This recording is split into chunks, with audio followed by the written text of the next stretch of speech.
Bonjour à tous, j'ai l'honneur de vous présenter aujourd'hui un cours qui s'intitule Habitation durant la civilisation de l'Égypte antique.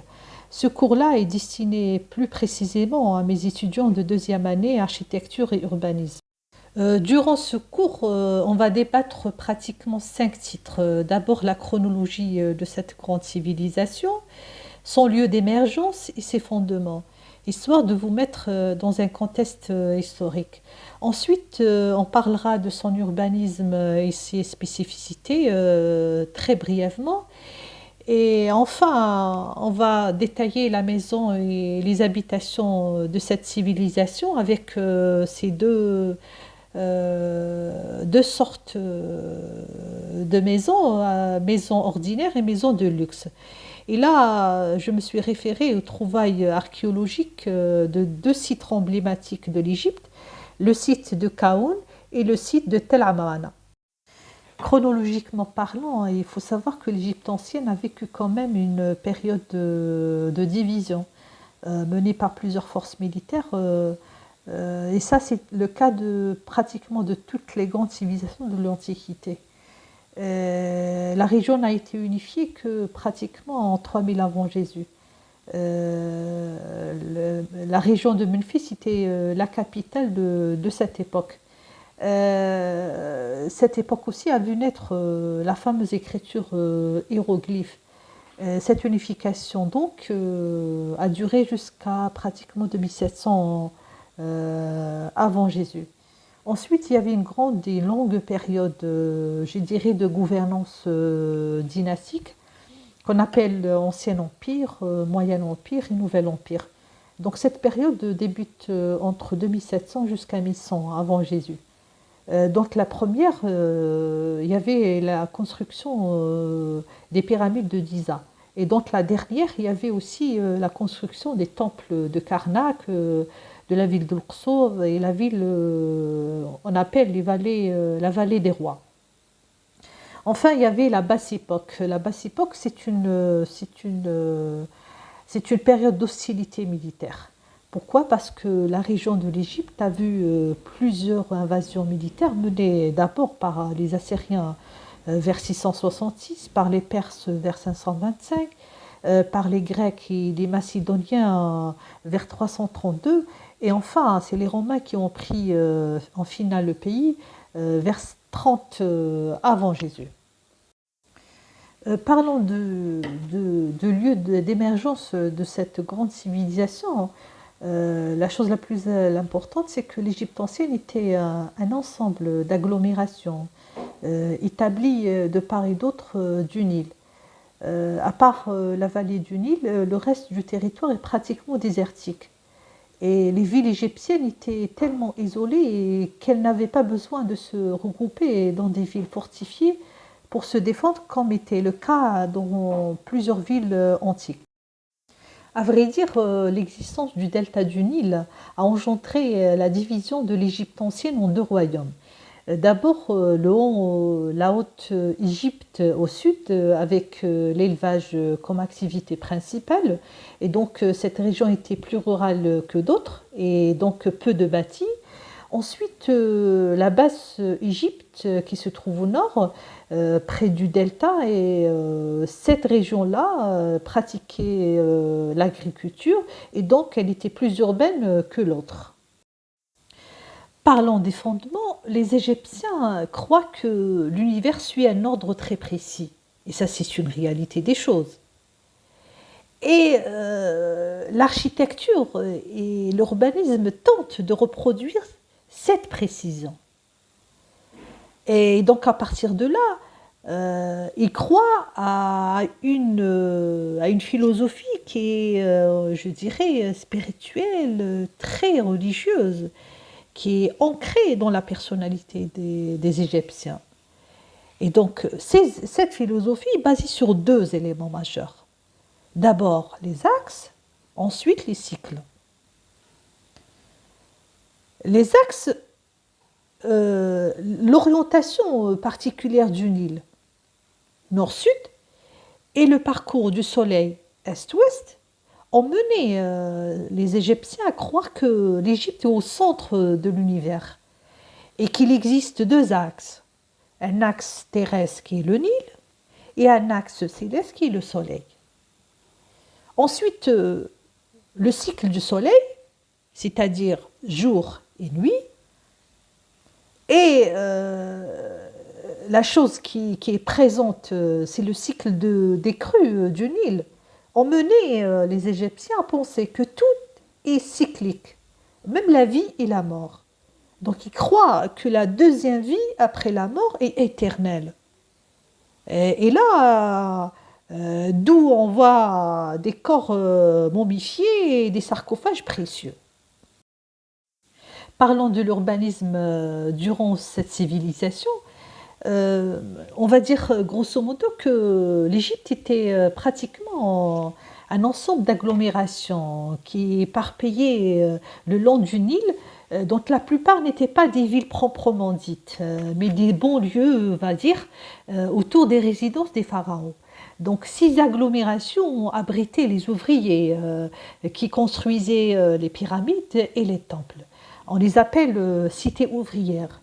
Néanmoins, on doit aux Égyptiens le premier plan préalablement établi, notamment un plan de la ville de Khaoun qui date pratiquement vers 3000 avant Jésus-Christ.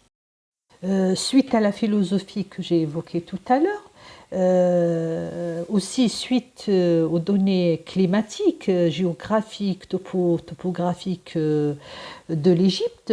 Donc l'urbanisme se caractérise par d'abord l'orientation nord-sud de tous les édifices pratiquement, sauf les temples qui sont orientés est-ouest.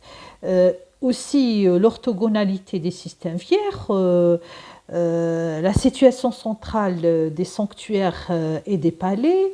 Il y avait aussi l'introduction des surfaces d'eau dans la ville. Il y avait aussi l'organisation qui respecte la hiérarchie sociale, ça veut dire quartier des hauts fonctionnaires, quartier des petits fonctionnaires, des artisans, des marchands, etc.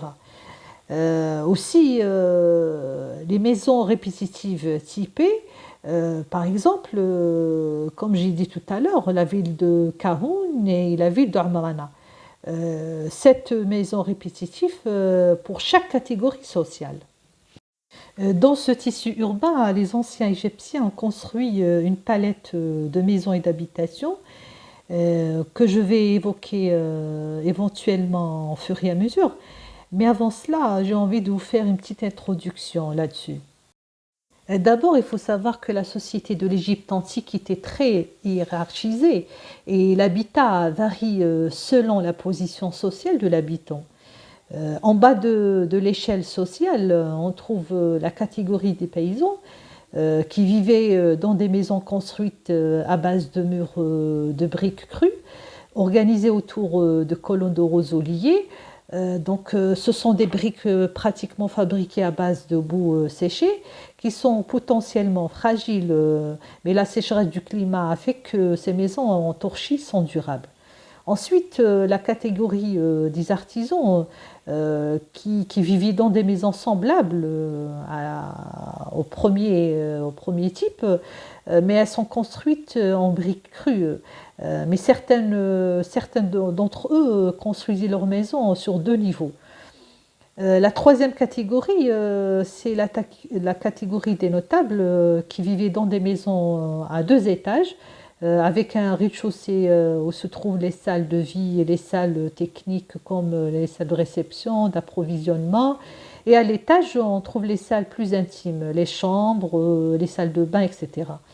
Enfin, au sommet de la hiérarchie sociale, on trouve la catégorie des rois qui vivaient bien entendu dans des palais royaux, qui sont de véritables villes à l'intérieur, qui comportent des résidences pour la famille royale, des temples, des casernes, même une maison, un exemple d'une maison qui contiennent une maison de la pierre pour les ouvriers et les artisans. Malheureusement, l'archéologie ne nous a pas fourni beaucoup de vestiges sur l'architecture civile de l'Égypte antique. Et c'est là à cause de la fragilité des matériaux utilisés pour leur construction, tels que la brique crue, le pissé ou le bois. Néanmoins, on a pu se rendre compte de la forme des maisons de l'époque et grâce aux représentations picturales, spiculaires et quelques spécimens qui sont parvenus à nous, et grâce aux trouvailles archéologiques des sites tels que Kaoun et Tel Amana. Donc les habitations les plus anciennes et les plus simples comportaient une division tripartite que l'on conservera plus tard et qui correspond déjà à une forme d'évolution avancée. Donc elle présentait alors une salle de réception, des magasins, des pièces à usage privé. Elle s'ouvrait sur la rue généralement par une porte en chicane. Comme aujourd'hui encore, beaucoup de maisons traditionnelles en Égypte, cette habitation est destinée aux ouvriers. Il existe aussi une autre typologie de maison plus spacieuse et plus complexe, destinée aux fonctionnaires. Elle pourra loger plusieurs membres de la famille. Sa superficie pourra atteindre 2400 mètres carrés. Elle possède toujours une grande cour intérieure à portique, donnant accès à des salles de réception au plafond soutenues par 2 ou 4 colonnes en bois peint, reposant sur des bases de calcaire. Le portique de la cour du côté sud ombrage la pièce de réception et la protège ainsi de la chaleur. Alors dès l'entrée, on avait accès aux cuisines et aux magasins. Un long couloir permet généralement de se rendre dans la partie destinée aux hôtes et aux appartements personnels du maître. Le haram n'avait toujours que sur c'est-à-dire n'avait d'ouverture que sur la cour intérieure, où donnaient aussi les pièces réservées aux domestiques. 2 cours à portique dans ces sections comportaient des citernes. À Tel Amarna, les maisons ordinaires bâties pour les ouvriers artisans sont de même type que celles de Kaoun, que je viens de décrire. Cependant, ces dernières, elles comprennent dans leur simplicité des éléments essentiels des riches habitations. Elles reflètent vraiment un goût de luxe et de la perfection. Elles contiennent d'abord un jardin qui précède la maison elle-même. Le clos de mur comprenait un bassin où nageaient des poissons divers. Cette typologie est divisée en 3 parties. Très spéciales. Dans la première partie de la maison, on retrouve des espaces, des fois de plusieurs espaces communs qui permettaient d'abriter tous les corps du métier nécessaires à la famille, notamment des silos à grains, des celliers avec pressoir, des étables. Et dans des cas échéants, on retrouve des écuries, des basses-cours, des boucheries, une boulangerie avec son four, et aussi un atelier de menuiserie et de tissage. Au fond de cet espace, de cette partie plutôt, elle est surélevée sur une sorte de podium. Où se trouve la maison du maître. Ensuite, on retrouve quelques marches très basses qui nous conduisent dans la loge du portier. De là, on passait dans un petit vestibule, puis dans une vaste salle de réception. Au centre, il y a un foyer en terre cuite implanté dans le sol. Des stucs peints revêtaient les parois et les plafonds et des petites fenêtres placées et flanquées en haut des murs qui aéraient et éclairaient la pièce. Dans la seconde partie est réservée à la vie de famille. Elle contient en général au centre une salle carrée à 4 colonnes. Assez souvent, on retrouve un foyer et des jarres pour conserver de l'eau fraîche. Aussi, on trouve différentes pièces secondaires flanquées cette salle. L'une contenait un escalier pour monter sur la terrasse ou parfois se trouvaient les logias dans lesquels on allait peut-être prendre le frais. Donc, dans la dernière partie de cette typologie de la maison, Elle est considérée comme la plus intime. Elle comprenait une chambre à coucher comportant une alcôve, une douche, un cabinet muni souvent d'un siège percé et d'un récipient rempli de sable. Pour conclure, il faut tenir compte de la disposition particulière des espaces communs, comme les magasins et le logement domestique. Elles sont toujours séparées de l'habitation des maîtres. On les retrouve placés à l'écart, soit de part et d'autre d'un jardin ou d'une cour. Soit en cas d'espace plus mesuré, on les retrouve groupés au rez-de-chaussée que surmonte l'étage réservé aux maîtres de la famille. Ajoutons enfin le choix des matériaux qui apparaît immuable dans l'élévation des constructions de l'époque, quand par exemple l'utilisation de l'argile pour les briques, soit de l'argile crue séchée au soleil, soit cuite, utilisation aussi du calcaire pour les murs inférieurs, utilisation du dallage pour les habitations de riches, utilisation aussi des troncs de palmiers, voire aussi utilisation du bois de sycomore, de cyprès et d'acacia pour les plafonds, pour les portes et pour aussi le chaînage des murs. À partir de là, on peut constater une réelle unité de deux choses. D'abord, unité de la conception de la maison, quelle que soit la maison des riches ou la maison des pauvres, quelle que soit sa dimension grande ou petite, aussi l'unité des moyens utilisés pour leur construction. Donc les Égyptiens ils ont utilisé pratiquement les mêmes matériaux de construction. Donc là, il y a vraiment un respect de la nature pendant l'époque antique.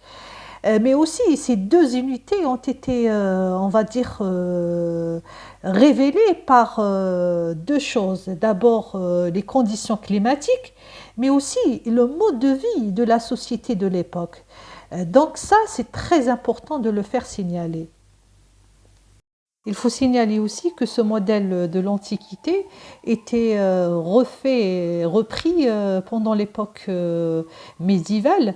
Et là, en quelque sorte, il a été préservé, valorisé.